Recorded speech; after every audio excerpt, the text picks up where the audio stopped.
দীর্ঘদিন ধরে পাথর ব্যবসার সঙ্গে যুক্ত ব্যবসায়ী আমিনুল ইসলাম বিভিন্ন মেগা প্রকল্পে নির্মাণ সামগ্রী সরবরাহ করেন। তিনি কোনো ধরনের রাজনীতির সঙ্গে জড়িত না থাকলেও গত ৩ মাসে তার বিরুদ্ধে হত্যা মামলা হয়েছে ৩টি। তাকে আওয়ামী লীগ নেতা বানিয়ে জুলাই ছাত্র আন্দোলনে গুলি চালানোর অভিযোগ আনা হয় তার বিরুদ্ধে।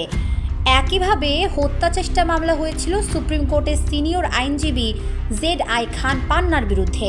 খিলগাঁও থানার ওই মামলায় আওয়ামী লীগের সাধারণ সম্পাদক ওবায়দুল কাদের, সাবেক স্বরাষ্ট্রমন্ত্রী আসাদুজ্জামান খানের সঙ্গে তাকেও করা হয় আসামি।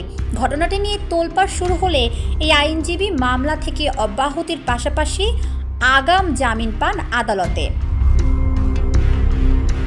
কিন্তু সবাই তো আর আইনজীবী পান্নার মতো প্রভাবশালী নন।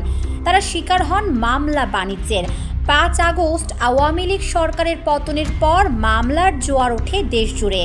ঘটনার সঙ্গে জড়িত নন এমন হাজার হাজার মানুষকে আসামি করা হয় অনেক মামলায়। মূলত হয়রানি আর বাণিজ্য করাই এসব মামলার উদ্দেশ্য।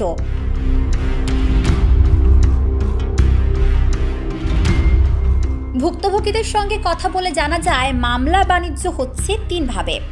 এজাহারে যাদের নাম এসেছে টাকার বিনিময়ে তাদের নাম বাদ দিতে ব্যস্ত এক পক্ষ, আরেক পক্ষ ভুক্তভোগী পরিবারকে ভুল বুঝিয়ে মামলা বাণিজ্য করছে।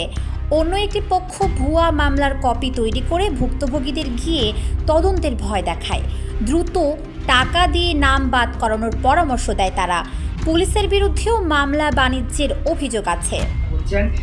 যারা মিথ্যা মামলা দায়ের করছেন তারা আদালতে এসে অনেক সময় বলছেন যে মামলার যিনি বাদী তিনি হয়তো বলছেন আদালতে যে তিনি আসামিকে চিনেন না।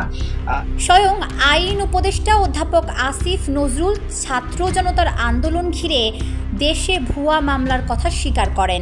এজন্য সতর্ক ও হুঁশিয়ারিও করেন তিনি। ভুয়া মামলার বাদীদের বিরুদ্ধে ব্যবস্থা নেওয়ার কথা বললেও সরকারের তরফে এখন পর্যন্ত শক্ত কোনো পদক্ষেপ দেখা যায়নি বলছেন ভুক্তভোগীরা। খুবই দুঃখজনক। একজন ব্যবসায়িক, আমি কি ব্যবসা করব না এই রাজনীতি মামলার পিছনে আমি ছুটে বেড়াবো? এই যে মিথ্যা মামলা হলো, সারা দেশবাসীর কাছে আমি বিচার চাচ্ছি। আর ঢাকা মেট্রোপলিটন পুলিশের কমিশনার সাজ্জাদ আলী একটি অনুষ্ঠানে বলেন, জুলাই অভ্যুত্থানে মামলা বাণিজ্যে যাদের বিরুদ্ধে অভিযোগ আসছে তাদের বিরুদ্ধে ব্যবস্থা নিচ্ছেন তারা। জুলাই আগস্টের ইমিডিয়েট পরবর্তীতে যে মামলাগুলো থানায় হলো, জুলাই আগস্টের অভ্যুত্থানের সময়ের ঘটনাকে কেন্দ্র করে এই মামলা অধিকাংশ হয়েছে কোর্টের নির্দেশে।